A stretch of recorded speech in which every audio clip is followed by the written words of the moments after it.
Welcome to Downtown Sports. My name is Downtown Stephen Brown, and in today's video, guys, I want to go over the game last night between the Leafs and the Oilers and highlight some individual performances, both good and bad from there. And I also want to talk about the media or the NHL as a whole maybe not giving the Maple Leafs the credit that they deserve. There's a difference between the volume of coverage that they receive and the quality of it.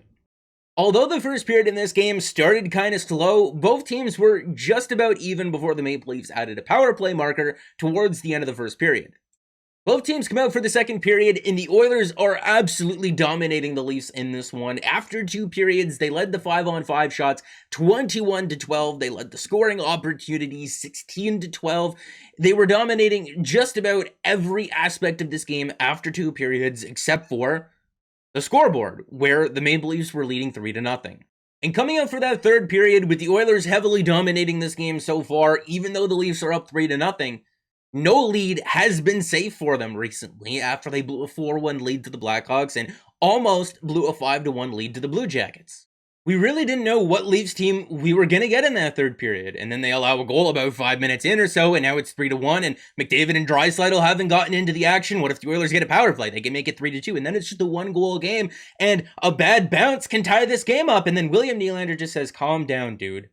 I got this. And with McDavid shadowing him through his own zone, through the neutral zone, into the offensive zone, behind the Oilers net, sends a sneaky little pass back out in front of Morgan Rielly, who promptly deposits a goal that marks his 22nd point in his last 22 games since signing that 8-year contract extension.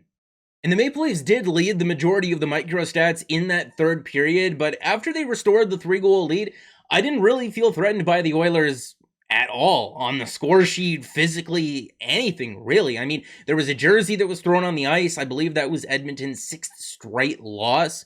So I can understand the frustration, especially because it's freezing cold in Edmonton. Like, look at the weather. It's like minus 20 every day for the next week or so. And you got to deal with majority Leaf fans in your own building and the team's on a 6-game losing streak. I can understand the momentary frustration, but I need to highlight Morgan Rielly here, because ever since signing that contract extension, like we said, 22 points in his last 22 games, and he was absolutely fantastic paired with TJ Brody in this game, who scored his first goal of the season in this one. Morgan Rielly and TJ Brody were predominantly matched up against the Ryan Nugent-Hopkins, Leon Draisaitl, and Kyler Yamamoto line, and they absolutely dominated them in every facet of the game. It was not even close by measure of the shot attempts, the scoring chances, the actual shots, the actual goals, the expected goals. It was just an absolute slaughter on home ice. And while the numbers from JFresh Hockey here don't show much of a significant bump in Rielly's numbers compared to last season, when I am watching him do things on the ice, I am asking why a lot less. And he's also taken on a penalty killing role this season, and the Maple Leafs have been better with him than without him there so far this year. I thought that this exchange on Twitter was a great example of squashing a narrative that's just not true this year. And Jeff is talking about the Oilers being too top-heavy and too reliant on McDavid and Draisaitl, that when they have off nights, or maybe the scoring luck has dried up a little bit, that the rest of the team is just not good enough to support that. And the replies to this tweet are automatic. Well, aren't the Leafs the exact same thing? And as Jeff points out here, the Leafs have a +2 goal differential with none of Matthews, Nylander, Marner, and Tavares on the ice. The Oilers have a -19 goal differential with McDavid and Draisaitl off the ice. They aren't remotely the same. And I can already see the comments, Steven, why are you wasting your time worrying about narratives that you can disprove by just diving a little bit past the surface of the issue? It's because not everyone does that amount of due diligence. Maybe Jack Campbell being left off of Team USA's long list isn't as egregious as some other things that we'll talk about in a minute or two, because you have to consider that Team USA needed to submit this list back in October, so they didn't have Jack's body of work from this year to look at when they were making this decision. If we're looking at the guys who were probably in consideration there's Connor Hellebuyck, Thatcher Demko, Spencer Knight, Jonathan Quick, John Gibson, all talented goaltenders. And if we're looking at their numbers from last season in terms of the goal save above expected, Jack Campbell was right there with the best of them. But when you consider that Jack hasn't really played a lot of games and he was injured a lot of last season, I can see why they didn't pick him. All right, fine. I can let that go. But this was from a couple of weeks ago, and this is what I was talking about off the top, where yes, the Maple Leafs do get a lot of coverage, but the quality of it is suspect at best. Because this is published on the NHL's Twitter account, it's put on their official website, probably their Instagram, their Facebook as well. People scrolling through this see Frederik Andersen in second and Jack Campbell in third, and they draw conclusions from it. And then they find one of my videos and they leave a comment in my comment section. And conveniently enough, the 17 NHL writers from NHL.com are not named in this article, so I can't even ask them what went into their decision-making here, because at the time that this was published, Jack Campbell had more wins, a lower goals against average, a higher save percentage, and more shutouts.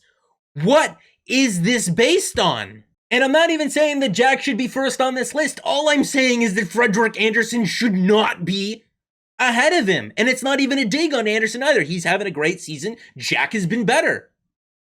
Where is the narrative about the Carolina Hurricanes being this defensive stalwart when you need it, right? Wouldn't that have some sort of an impact on this debate when you're talking about both these goalies and where they should rank in the Vezina voting? Where is the narrative about the Maple Leafs being garbage defensively when you need it? It's just conveniently out the window?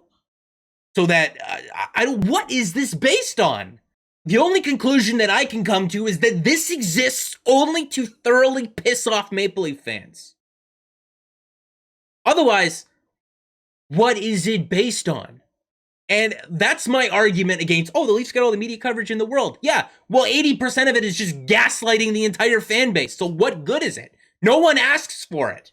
This was published the same day as that Vezina Trophy voting tracker nonsense, and it's a power ranking of all the teams in the NHL.